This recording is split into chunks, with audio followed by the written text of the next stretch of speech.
Hello, hello everyone. This is Phoenix 61. We've got a little bit of a treasure map tutorial for you here, right? So if you can't quite figure out what to do with these treasure maps that you pick up in Skull and Bones, right?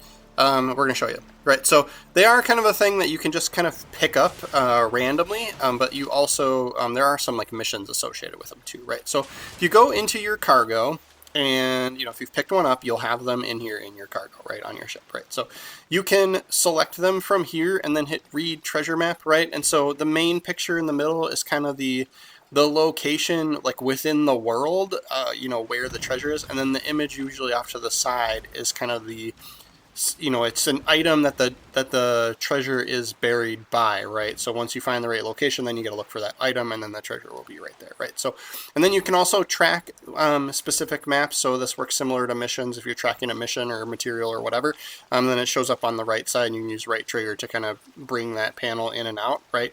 And then here you can use, hold up on the D-pad to bring that up instantly without having to go into your cargo. And kind of nice. That works out pretty good, right? And then it is important, you can use the image itself and try and find where that matches up to on the map in the entire world, but it is way easier to, for the most part, I'm finding, to read what it says at the top. So we can see, within here we see Red Isle and Tanina Coast and Fort Lewis, right? So those are sort of the main areas, and then the sub area, and then the actual location for this treasure map. So it's almost easier to just read it when it's kind of spelled out for you like that. I don't know if they're all going to be that easy, but if you zoom all the way out on the map, you can see this section is Red Isle, where St. Anne is, and then when you zoom in once more, then it'll show you the sort of like sub areas. So this is Noisy Bee, this is Tanina Coast, right? This is Southwest Passage, right? So this is how at least this particular treasure map is laid out, right? So you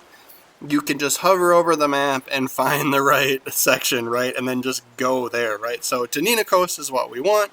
And then we'll zoom in a little bit more, or, you can just find, here's Fort Lewis, right? But there's some other locations as well. But once you get to, once you've found Tanina Coast, you can then zoom in more and see the actual location, right? So I'm just kind of hovering over things to kind of see what they say, and then Fort Lewis, and then we'll mark it, and so then we can, oh look, it's right there, right?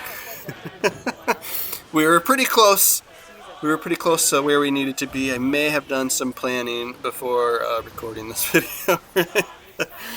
So we will sail in said direction. It's only a couple 100 meters away. But yeah, so then once you get there, you of course will disembark, and then you'll be on foot, right? And so ideally you've just got to kind of walk around and try and find the specific item that the treasure is buried by, right? So we will do that. We'll sail closer so that we can disembark, right? And then, yeah, then it's just as easy as, pushing Y to dig it up, right?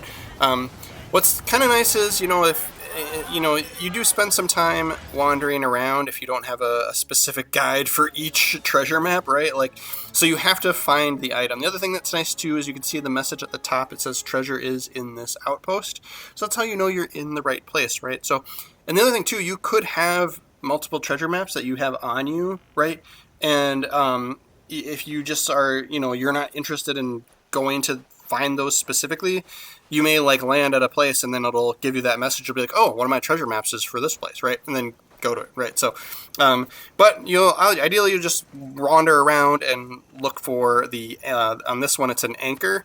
But what's nice is it's not all kind of just time consuming, because you can pick up the random materials and stuff that are laying around in all of these places, right? But so we'll go into our treasure map. I could have done it the easier way, but I didn't, right? So read treasure map. And so if you can see on the top right, it's like an anchor, right? So that's that's the item we're looking for. So the middle section is sort of where in the world, like what base or location it's at. And then the item, the other picture, the smaller picture off to the side is always going to be, the item that you're looking for at that location, right? So it's going to be buried by that anchor, right? So I'm like, okay, if it's an anchor, maybe it's down by the shore more. That would make more sense, right? But so I'm like looking, through here. Here's some boats with arrows in them, right? I'm like, oh, maybe there's an anchor. Nope, no, there's no anchor there, right? But eventually, just keep wandering the base. Eventually you'll find it, right? And the other thing that's nice too is when you do get to it, it shows this great big beam of light. So it's like super obvious, right? So even if you don't know exactly what you're looking for, like you can just, wander around, right? So if you walk away, it goes away. Once you get close enough, the light comes back up. There's our anchor right in front of us here, right? And it's just a matter of pushing Y to dig it up, right? So this particular treasure map was associated with a mission, so it's a, I don't really get loot for it, right? It's a contract item or whatever. But if you do have ones that you found sort of on the side that it is actual treasure, right? You do get some items or some silver or like what have you out of it. And actually, especially for early on in the game, those did seem pretty valuable once I picked some of those up, right? So, and then what was nice too is I actually was carrying several of them on me. I just didn't feel like investigating like how those worked, right? And you can have multiple at the same location, right? Even in the same dig spot too. One last thing is don't forget about the fast travel system, right? So if you are parked, if you are on foot at any base, you can fast travel to any of the other locations that you can get off at, right? That you can get off your boat at, right? So basically any that have this little double arrow by them, you can fast travel to those locations, right? So if you're, if you don't feel like sailing all the way to the location that your treasure map is for, as long as you've previously explored it, you can teleport there, right? So you just have to be on land at any other location, at any other, fort or outpost or whatever, or settlement, such as St. Anne that we're at now, and you can just go there, right? So if you've already done some exploring and have a lot of those locations unlocked, you don't even have to sail to it, right? You can just go dock at your nearest outpost, right? Get off and then fast travel to that location. So this will work all the way across the map, right? Like anywhere in the world, right? It does cost you a little bit of silver, right? So here's another settlement, right? So this place will have, way up here in the top right of the map. You may not have unlocked yet, but there's a whole bunch of vendors and stuff up there as well, right? So just something else to keep in mind if you've got a little bit of silver and you're not trying to hoard that, right off the bat.